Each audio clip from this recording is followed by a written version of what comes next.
After further review, the ruling on the field stands. First down, Florida State.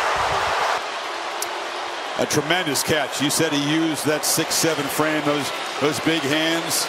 Man, he's been the weapon the Rodemaker's been able to count on so far tonight, especially in this drive. They've taken the ball 89 yards on the doorstep here, trying to cut into this lead. Heck of a drive. You brought it up. They do get the ball to start the second half. It feels like it's a lot worse than 12-0, but man, they are close to turning the complexion of this game around completely with this drive. Not only cutting into the lead, but that'll do wonders for Rodemaker, who have been really struggling. They get Benson going in the running game. A lot of things have gone right for the Noles so far in this drive, but can they finish the job here? It's a very large human. You circle here. I hear the big fella. 400 pounds plus. Benson, stutter step, muscles in, touchdown Seminoles. What a drive for this quarterback who needed something good to happen.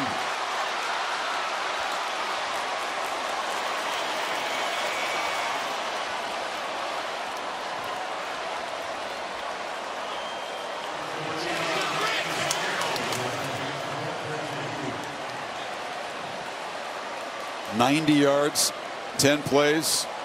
Again, the offense had 10 yards before that. I'll tell you what, Jamari Lyons got an assist, the defensive tackle who spit in the face of a Florida State player. 15-yard dead ball penalty, kicked out of the game, really ignited that drive. That's a good point. That's the kind of thing that's also a part of rivalry week, right? Emotional games, you lose your head for a minute, you make an emotional mistake, and it can have a big impact. You've seen it 1,000 times over the years in these kinds of games. And for Florida State fans, you want to see this and really appreciate this throw. This is a clutch throw. And I was talking about the timing. Look at this ball when it comes out. He throws that well before Wilson even has a chance to come out of his break. That's just something you usually see with a guy that's worked a lot with receivers because of the timing. And then once they got that confirmed that he was in bounds, next play Benson takes it over the goal line for the touchdown.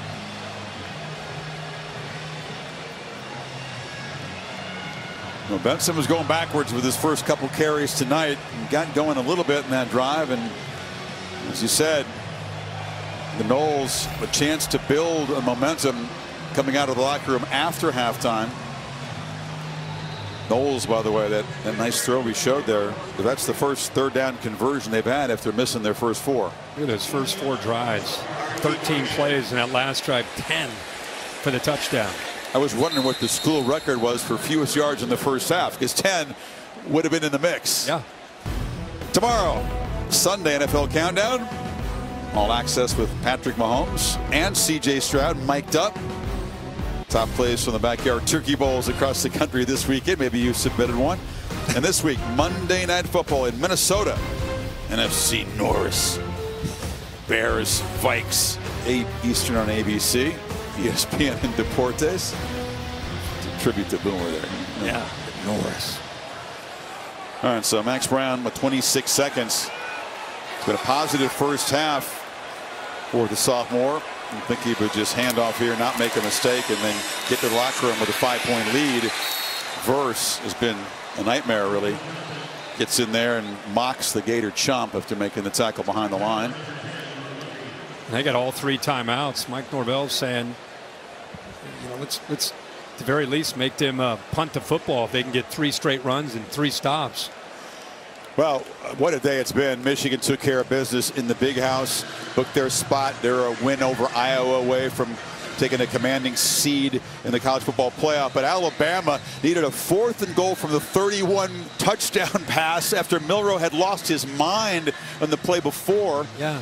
And they survive at Auburn. Washington needed a virtual walk-off field goal to get past Wazoo. It's that kind of day. It's been a Kentucky ends up beating Louisville. I mean, it's every year you get to that rivalry weekend and you're thinking, nah, not this year. It's too obvious. It's not going to happen this year. And then it does. The Alabama thing, just because what was at stake for Alabama, and Auburn's trying, they just lost to New Mexico State last week. Hugh Freeze he must be kryptonite to Nick Saban. At Ole Miss, he beat him a couple times. He just knows how to call the ball plays when he plays that defense. Johnson takes off. The Noles have called a timeout, and Johnson might make him pay. A huge play down inside the Florida State 25. 14 seconds to go, and the Gators a chance to add to the lead. Watch the backers get caught up in traffic, and now there's nobody there. Safeties don't make the play. Poor job of coming up and run support there, and then it's just speed. So the linebackers get caught up. The safeties with poor angles, maybe underestimating the speed and the ability to get out and go. Johnson picks up 52. Sets up the Gators with a chance to, at the very least, get a field goal attempt before halftime. They have the one timeout. Johnson again, right back to work. Has a hole. A flag is out as he is knocked down at the 9, but a flag in what you would expect would be the holding zone. And now an altercation after the play. Two linemen got into it. Verse was knocked down. A bit of acting there, but a Gator appeared to throw a punch at him. Number 67, 10-yard penalty. First down. This is salty. Damian George, you talked about the tackle, has struggled a bit this year. That's the flag that was thrown. Yeah, Leonard right there grabs a hold of Lovett. And then Verse gets caught up with George after the play on the backside. But I don't think there's anything. I didn't see a flag come down from that. No, there was no flag thrown on that. But Verse did a soccer flop that was worthy of an Oscar. Yeah. Looking for another flag. Here's what happened. Number 5. Oh my goodness! What down he goes. The NBA, you can get a technical for flopping. They don't have that rule in college football. Well, they've been going. Look at these guys going back and forth.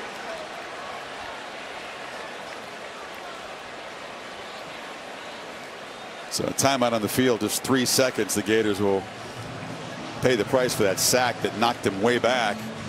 This week's college football playoff rankings brought to you one by Capital One. Ohio State losing by 6, certainly a strong resume, but I felt like that was a playoff game in Ann Arbor. If you lose it, it's hard to survive and advance. I think the line goes down to right there, and these other teams that are above that line, except for Ohio State, will still be in the mix, depending on the results in this game with Florida State, and then of course next week with championship weekend. That game with Washington and Oregon on Friday night for the Pac-12 championship. That'd be must-see TV in a rematch of that game that we called in Seattle. Penalty backs up to a 52-yard attempt here by Trey Smack. Too short of his career long. And Florida State will take the old ice the kicker at the end of the half. That as a practice kick was good for Smack. We'll have to do it again. Well, what a turn, Kirk. I mean, it looked like Norvell was trying to get the ball back, perhaps press things before halftime. Instead, Johnson breaks out for the 52-yard run. Could be an important chance for the Gators to get some momentum back. This is big because you're right. It was almost like there was a switch that got flipped. The 90-yard touchdown. Looks like they're going to just try to kill the clock. The Gators are running 3 times. Florida State's going to call 3 timeouts. They're going to maybe try to block a punt or get a return. And then Florida's able to come up with that big run. So 3 points here, considering Florida State gets the ball to start the second half, would be big for Billy Napier and the Gators. Smack, his sophomore, 1 for 1, missed earlier from 48 wide right, made the 35-yarder. This to get the lead back to 8 for the home field underdogs.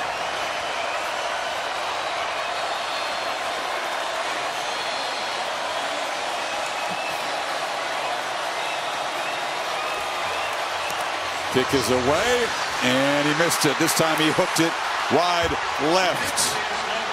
So Smack, a couple of misses in the first half. Rodemaker and the Noles finally that long march to get on the board and cut the lead to 5, and there's some more saltiness as they head to the locker room. Sure is. Kalen DeLoach is caught up in that one. And they're going to get him off the field, separate him. Mike Norvell always does this. They huddle up on the field. Haven't seen a play by Keon Coleman yet, their top receiver. Targeted twice, no completions to him. We'll see if Rodemaker can get him involved in the second half. Benson makes a cut, started right, and muscles up the middle for no gain. Time for our player spotlight, brought to you by Royal Caribbean, and we'll put Tate Rodemaker in that spotlight. It was a rough start, but backed up, and he got Wilson involved.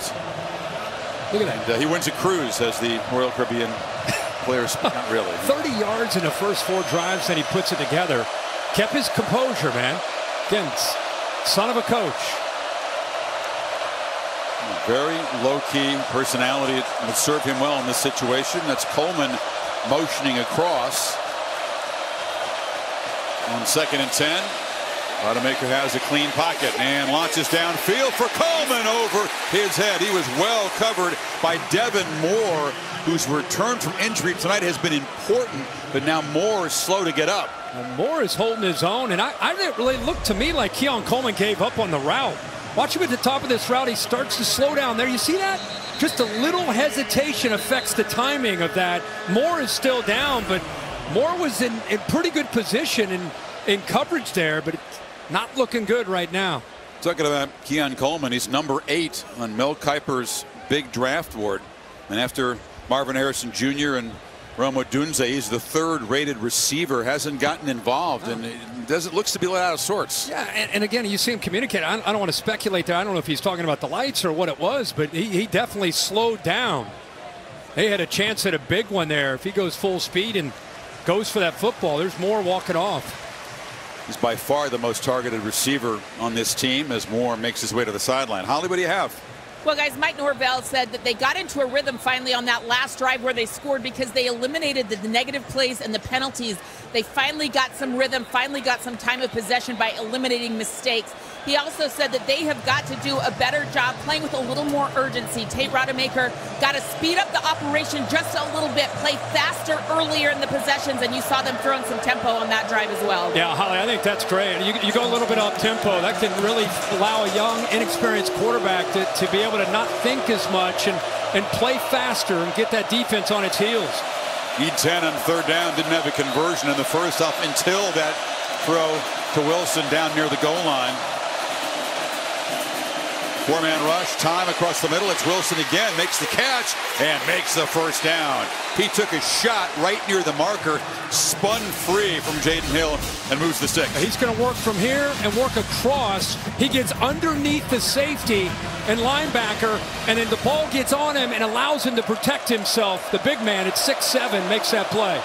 As you suggested, they have a little bit of tempo after the first down, trying to get some rhythm.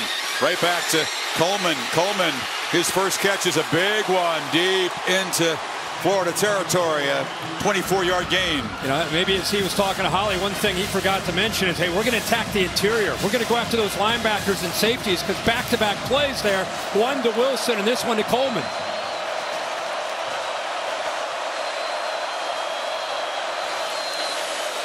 Toafili plows forward.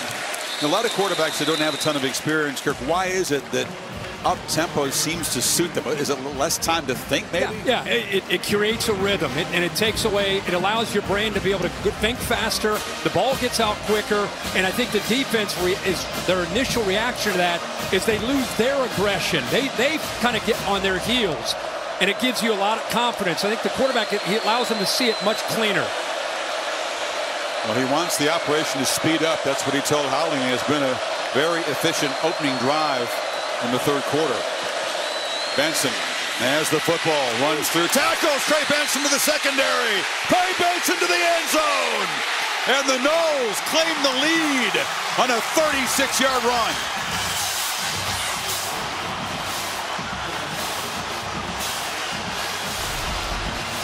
But watch the block right here, the AT&T clicker.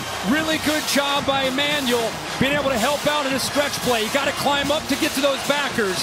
He's able to do that right there. And then you have Benson breaks through an arm tackle and has the speed. Takes that angle and into the end zone. Jalen Kimber, it's not touch football.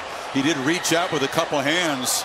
Missed tackles have been a problem throughout the season of struggles with this Gator defense. That was a big ask to get Benson down. He had a head of steam in the secondary, but after battling from behind, remember it was 12-zip just before halftime. Noles have their first lead. Manny Nunnery, the linebacker for the Gators, is down on one knee. There's a progressive pylon cam to just check out and see he stays in bounds. Left foot, left foot, all the way into the end zone. That's kind of what we've seen from Florida State this year. Their kind of offense. And unfortunately, that's what we've seen a lot from the Florida defense. Some missed tackles, not playing aggressive. Couple touchdown runs for Benson. His night got off to a rough start. He retreated, lost 11 on his first carry. That was a big play in the first 3 and out. Lost yards on his second play. Has gotten going now in the last couple of Florida State drives. And all of a sudden, the script in the swamp has suddenly flipped. Instead of the Seminoles with their replacement quarterback Kirk being on the road, all of a sudden it's Max Brown and the Gators who have to come from behind. Florida State strikes quickly on the ground and leads for the first time. Are you ready for the road? Goodyear more driven. Thanksgiving weekend, a lot of times the students go home and don't come back, but the Gators student section showed up. Taco Bell Live Más Student Section of the Year. Download the Taco Bell app to learn more. We've seen some games this weekend when, you know, Thanksgiving, go home, and maybe depending how the team's doing, you don't come back and get involved, but they have here, even at 5 and 6. Holly? Well, Graham Mertz, you're here on the sideline with that broken clavicle. I know this is disappointing, but how have you been trying to help and stay encouraging to your teammates? Yeah, I mean, really the whole week. I mean, I knew I wasn't going to be able to play, so really any way I could help, just provide a spark during the week or during this game, be there for the guys when they need it. So it's a little different. I mean, it's been a while since I've kind of been on the sideline not playing, but I'm just trying to do what I can to help these guys out. I know you reached out through social media to Jordan Travis, and you guys were disappointed you don't get a face-off tonight. What have you guys done to support each other this week? Yeah, I mean, honestly, it was right after our game, and I saw what happened to him. I sent him a DM on Instagram. I was like, hey, man, I'm thinking of you. Because really, I mean, you hate to see that happen to really anybody.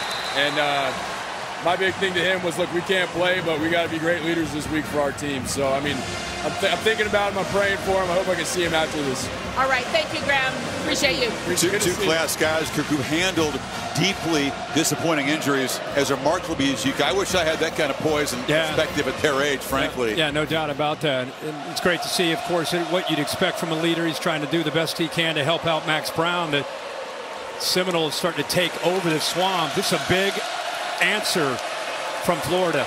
DJ Lundy, a play behind the line, so it's 2nd and 12 for Brown. Hit as he throws, and it's incomplete. Tried to get it to Boardingham, but Jared Verse again affecting the throw humongously.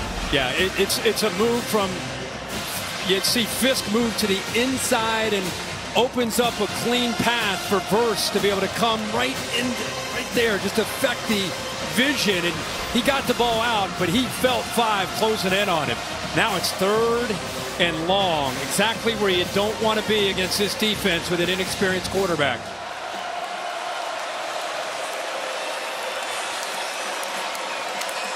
Noles show pressure again and bring it.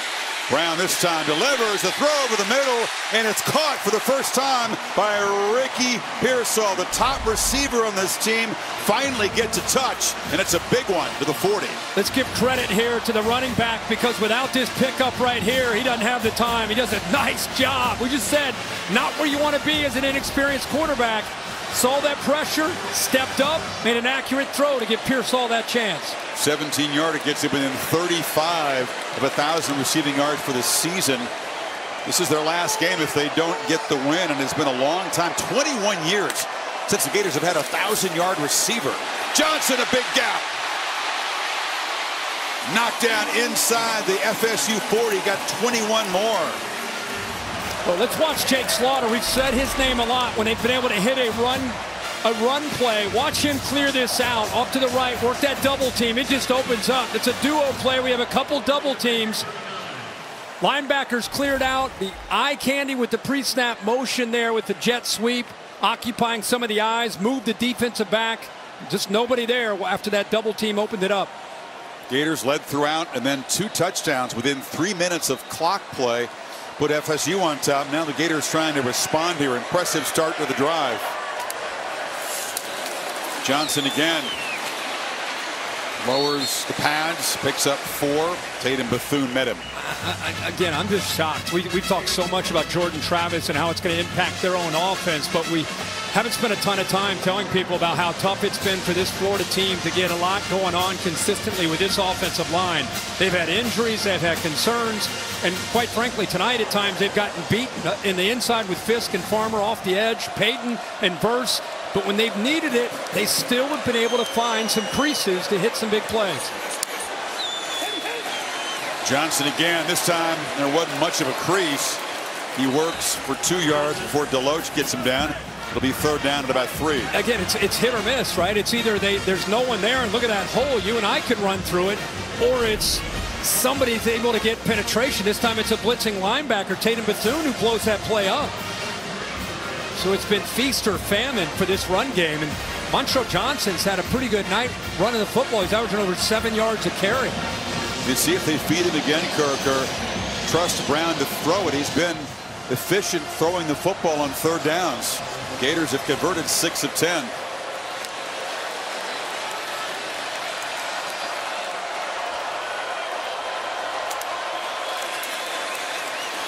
Keeper, space, and using those legs, the athleticism. Brown moves the sticks. Now you knew it was coming eventually.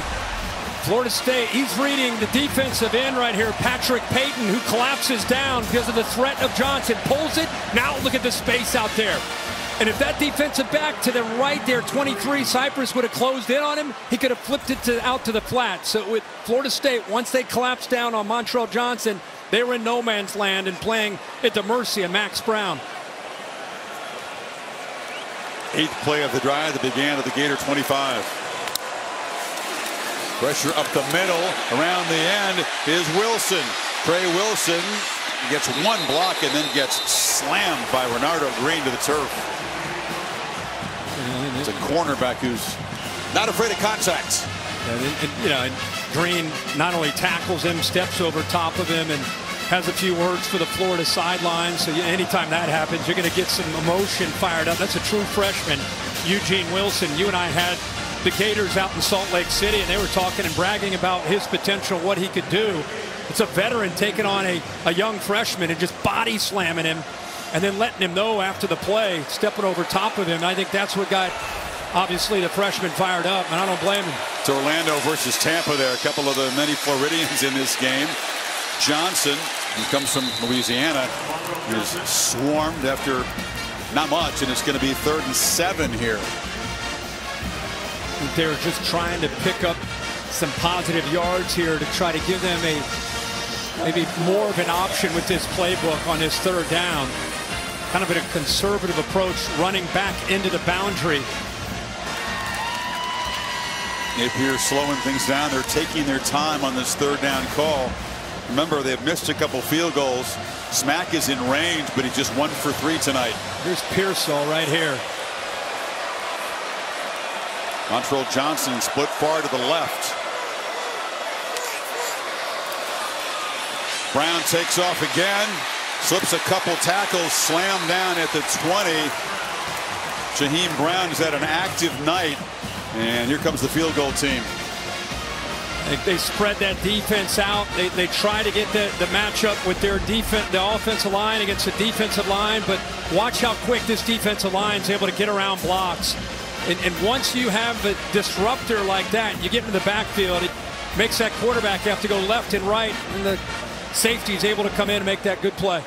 So needed that to have any prayer of a playoff, right? You would agree that with 2 losses, even if they beat Georgia, trouble. So much on the line there. How much fun is this going to be?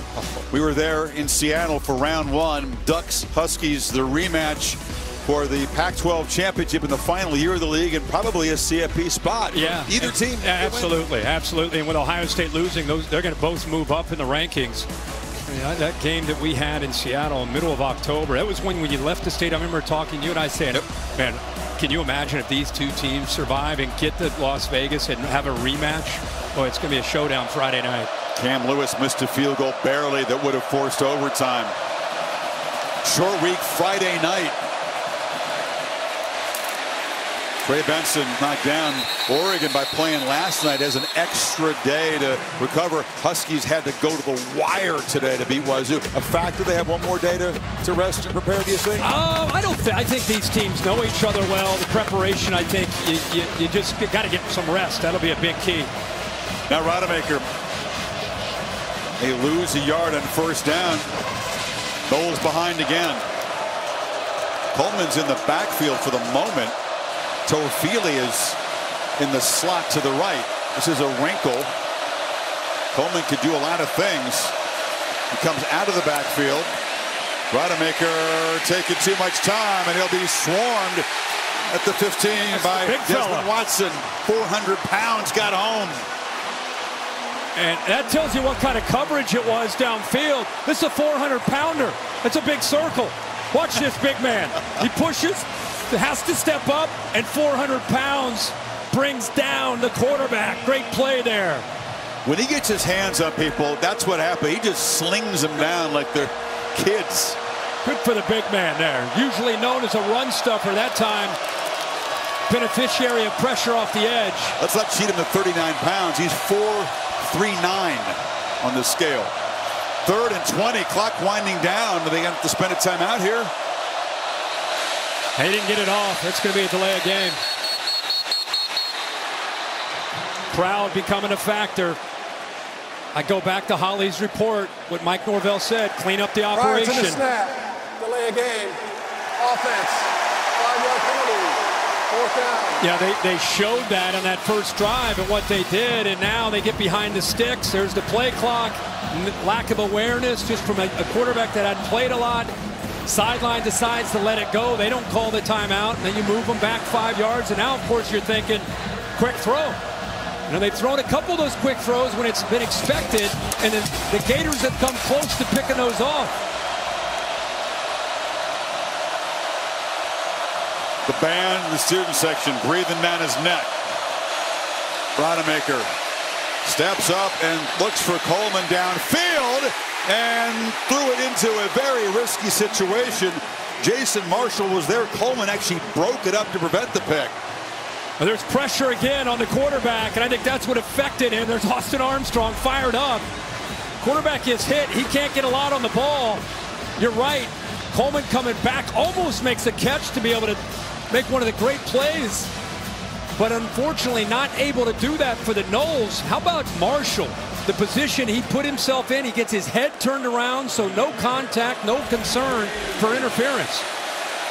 And the Gators could get great field position.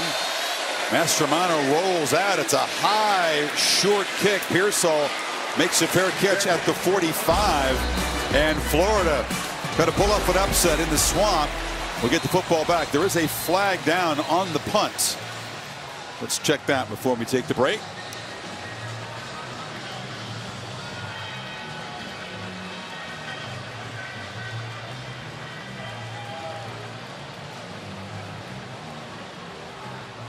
It's 4th and forever.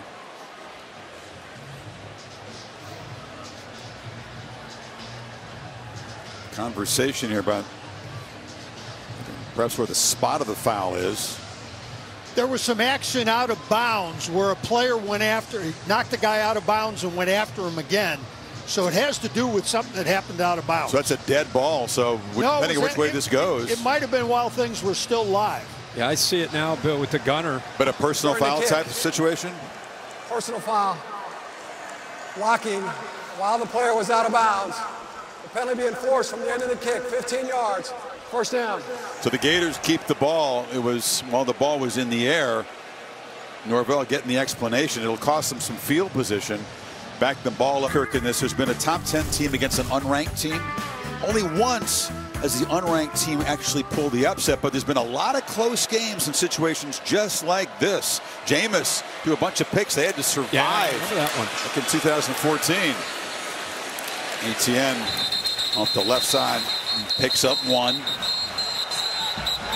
Because don't you just feel like, you know, with 3:30, we're in a 1-point game to just kind of take your point to the next level. This game feels like it's going to come down to the inexperienced quarterbacks. Not so much who makes the play, but who's able to avoid that disastrous play. in their own territory to potentially cost their team the game. Exactly. No turnovers yet tonight. No, they've both been pretty efficient. Hasn't necessarily gone the way they want all the time, but you got to avoid that play that can cost you the football game.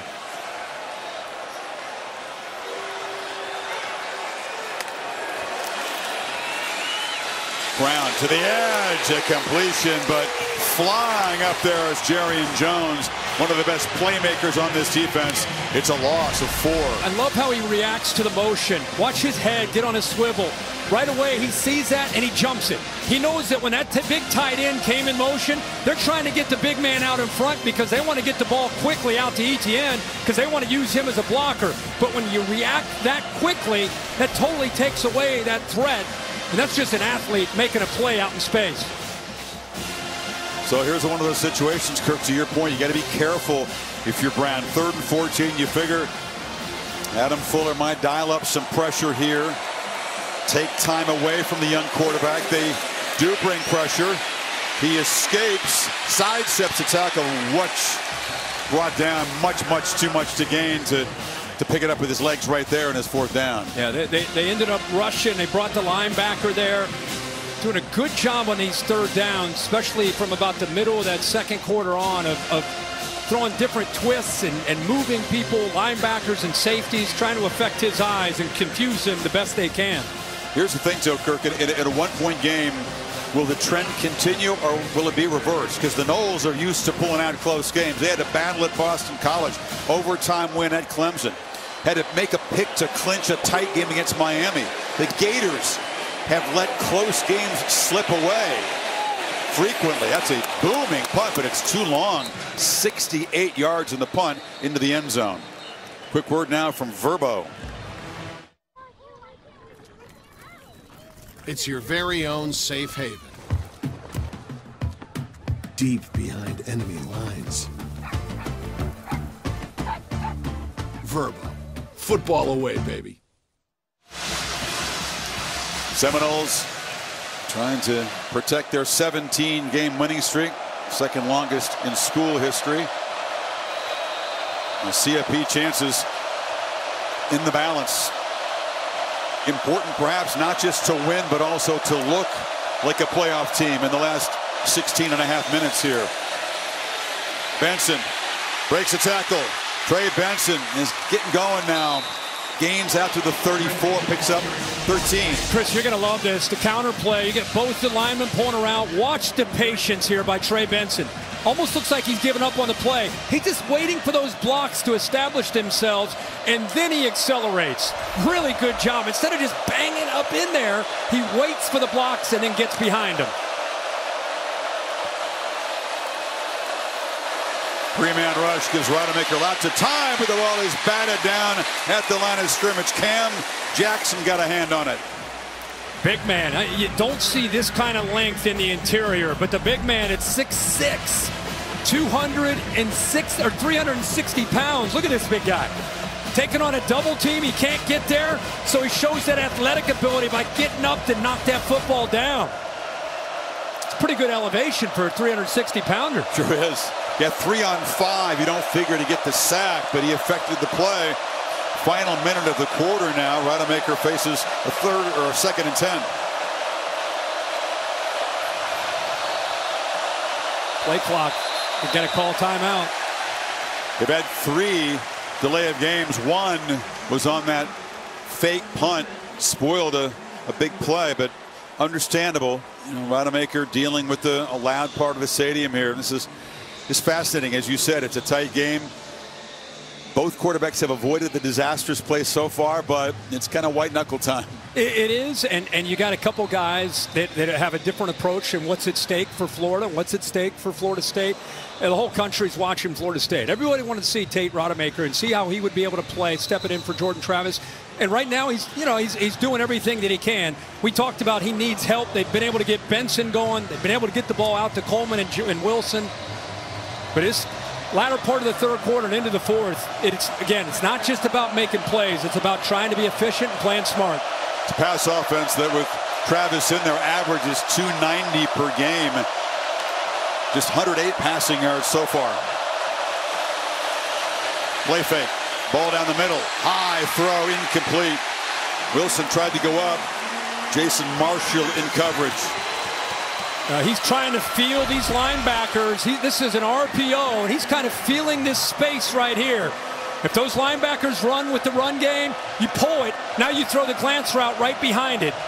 If he can put that out in front of him, it's an easy catch, but the ball's behind Wilson, made it much tougher, but it was a good read. Travis is so good at the RPOs. He only had one RPO pass attempt for Rodemaker last week against North Alabama when he came in emergency duty. 3rd and 10. He's on the move here, looking to create, and just has to throw it away. Wilson was over there, but well covered, and the Gator is able to defend a small piece of the field, and they get off the field. Yeah, these defenses are starting to really play well here. They're putting a lot of pressure